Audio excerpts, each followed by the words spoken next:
Legends say that on the Nintendo Direct of E3 2019, there would only be two pieces of Zelda content. The remake of Link's Awakening and a spin-off of Crypt of the Necrodancer, Cadence of Hyrule. Zelda fans had accepted that and were ready to be satisfied with this. Expectations were on something else, and after the legendary Animal Crossing, as well as Banjo-Kazooie,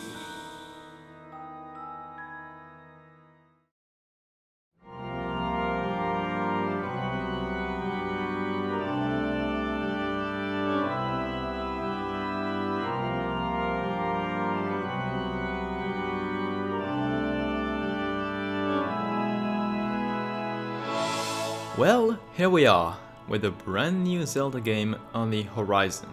Honestly, while we did know that a Zelda game was in development, never did me, or most people for that matter, ever expect it to be announced at this E3.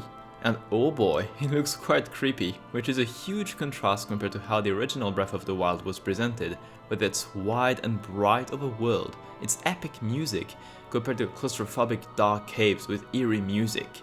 Definitely it looks like this is going to be a darker entry in the franchise, which Aonuma did seem to imply on an IGN interview. But now, here we are, waiting for it. No idea when it's going to be released, and no other knowledge of the game other than what we actually saw in this trailer. However, this doesn't mean that the trailer is empty. There already are many analyses online that scrutinize its every details, and truly there is a lot to uncover. Therefore, I decided to take some of the most intriguing parts of the trailer and try to briefly discuss some theories on the game based on 5 questions, as well as a little something I put at the end, which should lead us to some interesting thoughts. Without further ado, let's dive into our questioning of this trailer. 1. What is this hand? We're starting off with what must be one of the most notable mysteries in this trailer. What is its purpose? What is its origin? Well, there definitely are theories about both of those questions. When looking at how it is holding Ganondorf's corpse... Oh, yes, by the way, all evidence so far points out that this corpse is Ganondorf. With the red hair and the Gerudo ornament, this is definitely, physically speaking, Ganondorf. Anyways, I was saying, when seeing how it is holding his corpse, with the malice oozing out of the body, it looks like it is retaining it from escaping, though with no success, it looks like. Perhaps the malice is overpowering this hand's power and therefore breaks the seal. Of course, we still don't know why and how all of this mess that we see later actually happens. Is it Link and Zelda messing around too much with it? Is it something external? We don't really know. However, there definitely are interesting things to note on it.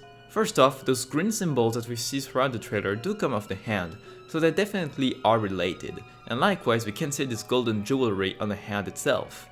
What do they mean?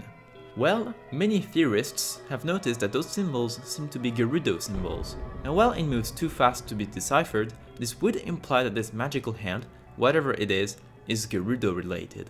And this seems further confirmed by the jewelry itself, which is reminiscent of the designs seen on Vanaboris, the divine beast associated with the Gerudo. Therefore, those two pieces of evidence seem to imply that this is at the very least connected to the Gerudo in some way.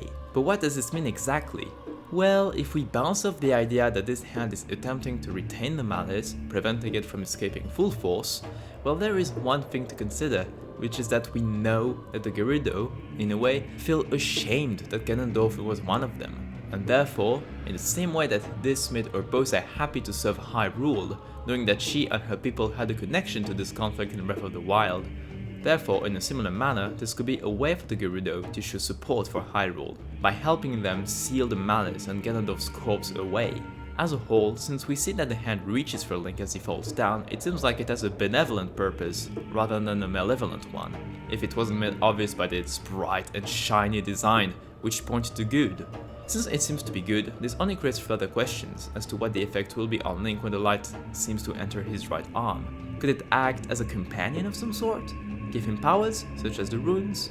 Nevertheless, at this point there is not much we can confirm about this topic, but definitely there are so many theories out there, it is amazing. As last food for thought, before moving on to the next point, I will just say that I find it interesting that the area where the mysterious hand grabs the corpse from is where Link planted the Master Sword in the final battle of Twilight Princess. Interesting. 2. what are those ancient drawings on the wall here?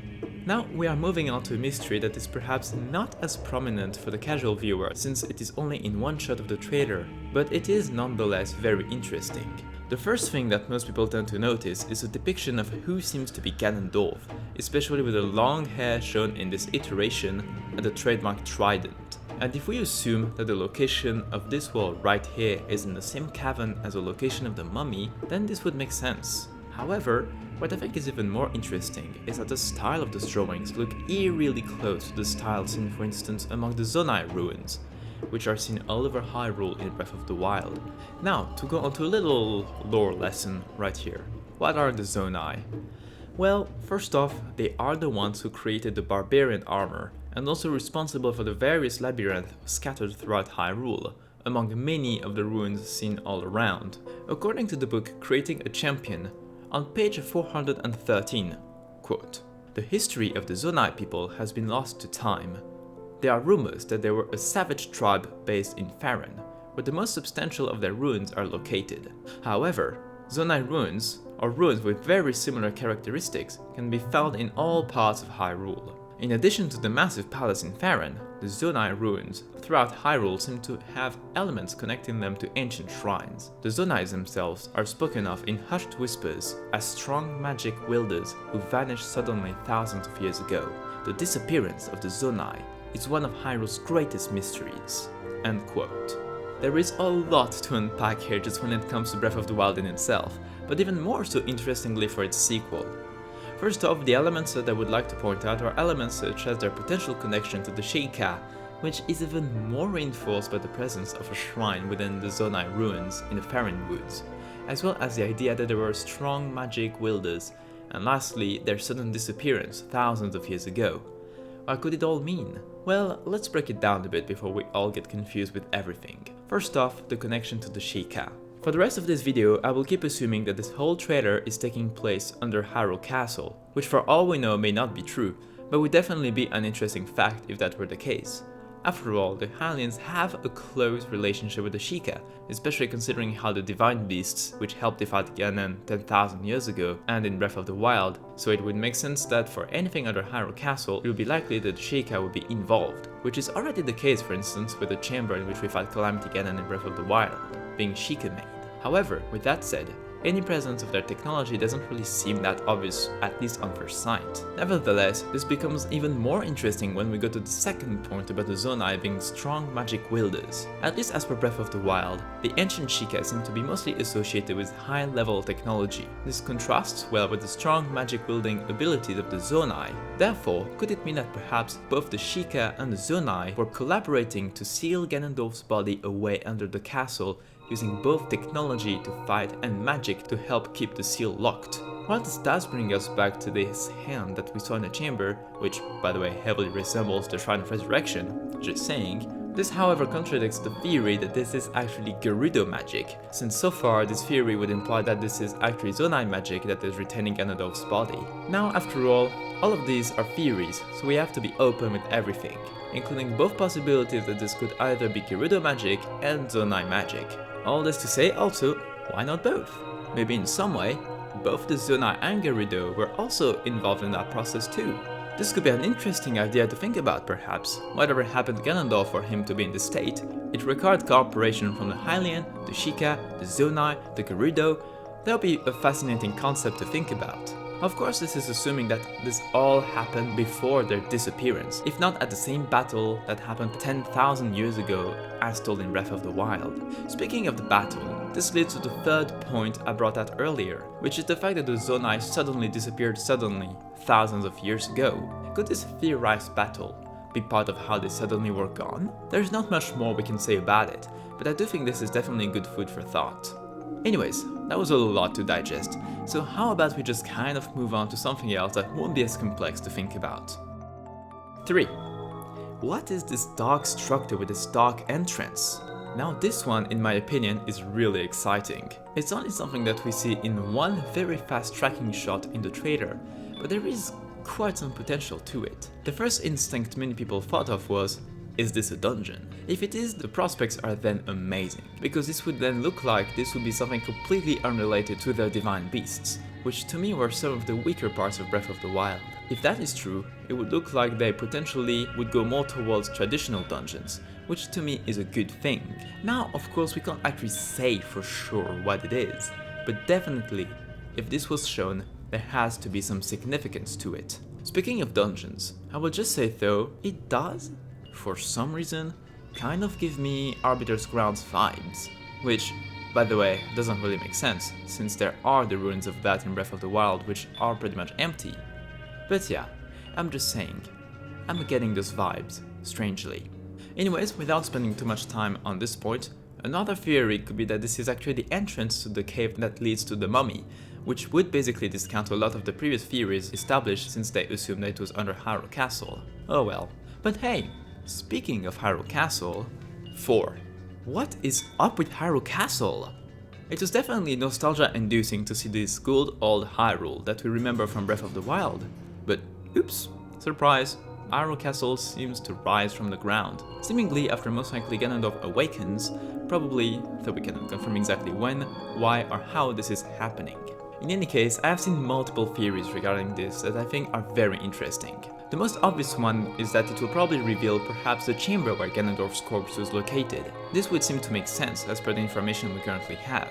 Another interesting theory is that it is actually a huge underground dungeon that is revealed. And in a way, this could also be linked with the cave idea if it turns out that the cave is explored perhaps in a dungeon-like manner.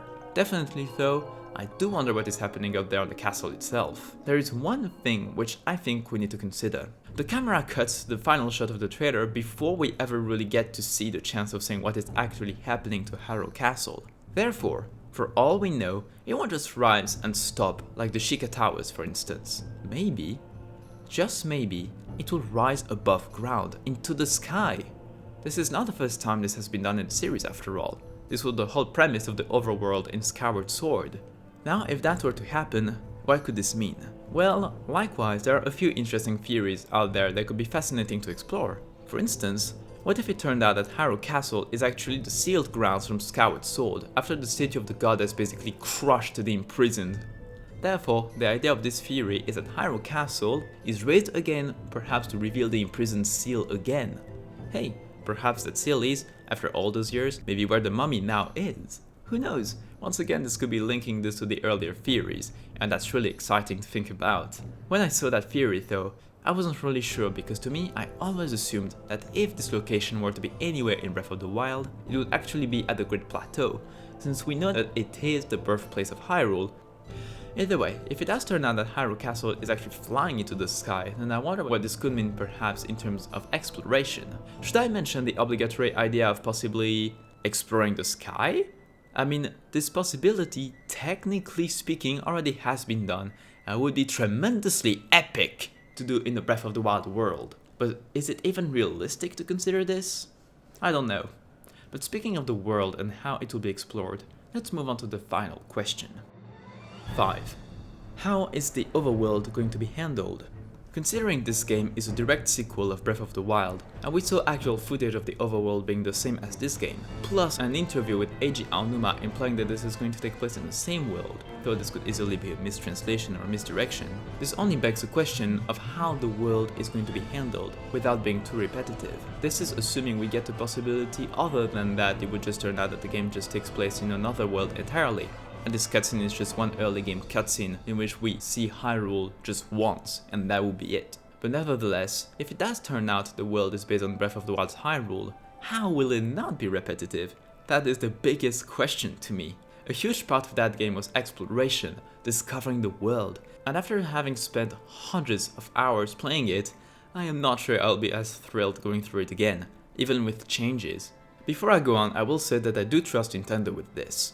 Considering this sequel is having multiple years of development, I am sure that they will have a solution up their sleeve that we simply aren't aware of. After all, we have to consider that we literally do not know anything beyond what we see here on the trailer, so it is very likely that there is more to it. Let's just wait and see about that.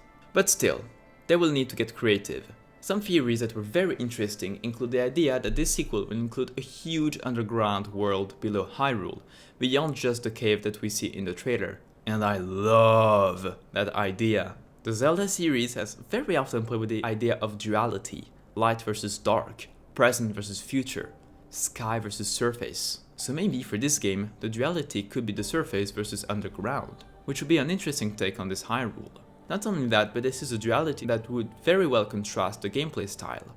After all, Breath of the Wild was huge, felt free, you could just climb anywhere you saw, and it was up to you to just go with your heart's desire. It was a free, bright land with lots of resources everywhere. On the other hand, a possibly cave underground world would be much more claustrophobic and could be akin to a labyrinth that would run all over Hyrule, with entrances and exits all over the world. That mood would be much darker, despite the luminous stones present. Either way, this would demand a gameplay style that is completely opposite, which I think would be very interesting to explore as a concept. Is it likely to happen? Oh no, it is not, I think. But it is fun to think about, so, you know, why not? Why not dream? Dreaming is fun. The variation on this idea, though, is the idea that we're actually going to the sky this time around, back to our Skyward Sword roots. But despite how much I discussed this already with the idea that Hyrule Castle might be rising to the sky again earlier, I am not sure how I feel it would be in terms of how likely it is. As a whole, it is quite hard to really predict how the overworld is going to be handled considering we have very little info. Even if we take another look at the shot we see in the trailer, the only notable difference we see compared to Breath of the Wild's Hyrule is the lack of Sheikah towers and shrines, as well as the pillars around the castle, which would make sense I suppose, though they still seem to be here even after Breath of the Wild ended, so I am not really sure. For all we know, that's just because this is beta footage and it just isn't done. Or, I don't know. I'm not sure here. This is definitely a very broad question, one in which theories resemble more a wish list rather than being based on facts, for the most part unlike the previous theories. At the very least, what we can expect is that Nintendo will find some new ways to have us explore the world, since they did say that they wanted to use a new story and gameplay mechanics to re-explore everything. So that would be that. But I am not done yet with this video. Oh no, because as it turns out, I do have a little bonus question.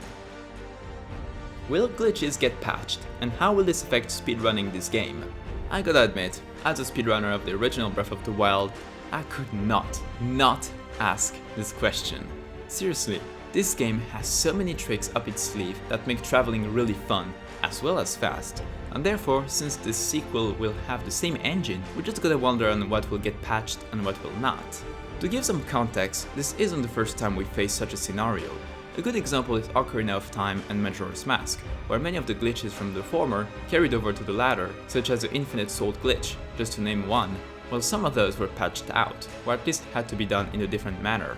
Now, in case you aren't too aware of the glitches in Breath of the Wild, the main ones that for me I really hope won't be patched out include the bullet time bounce, a glitch which allows Link to travel at incredible speeds, so fast that you can get from the Temple of Time to Hyrule Castle in literally a minute. I'm not joking. This is legit how fast speedruns can get to it now. I would definitely recommend you check out Cleric's video on bullet time bounces that really details everything about it, especially when it comes to how it works internally and how the physics engine works. But yes, either way, if bullet time bounces are patched, I wonder how travel will be affected, since I suppose Stasis won't come back to this game for us to use it to abuse the launches ourselves. Or will it? I don't know. Either way, another thing that I also hope will still be working is shield clipping and skew clipping, that trick that allows Link to perform some shenanigans to clip through walls. Likewise, if you want a more in-depth understanding of how it works, I would definitely recommend you check out this video by Swiffy, of which I will put the link in the description.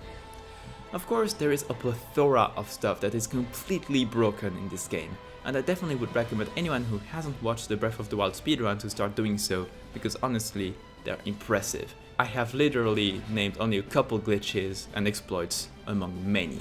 Nevertheless, even if they were patched, the advantage is that the speedrunning and glitch hunting community of Breath of the Wild already has at least a good understanding of the engine, and therefore, even by the time this sequel is released, I'm sure that it won't take too long before glitches and various tricks get discovered. Though, of course, even if they still are there, I still will just enjoy the game casually when it's released. You know, I am a speedrunner, but I am a Zelda fan first. So yeah, I'll just ignore them glitches for now, I won't be fast, I'll just enjoy the game casually. And well, there is not much more I can say really. This video is long enough as it is, and what can I say, other than I am super excited for this game. I still have so many memories from back when the original Breath of the Wild was announced at E3 2014, just imagining all the possibilities, and then the painful wait, and then the E3 2016 excitement, and then its release in 2017. Just everything, all of it has been amazing, and it feels so thrilling and nostalgic to say that here we are, now, waiting for this wonderful game's sequel. In any case, I hope you guys enjoyed this video. I'm wondering what you all think of those theories, or just your thoughts about the sequel as a whole. If anyone is further interested, as I said earlier, I am a speedrunner of Breath of the Wild and soon other Zelda games, so if you're interested, you can find that on my Twitch channel, or even watch some of my speedrun related content right here on this YouTube channel. Thank you all everyone for sticking around, and see you all later.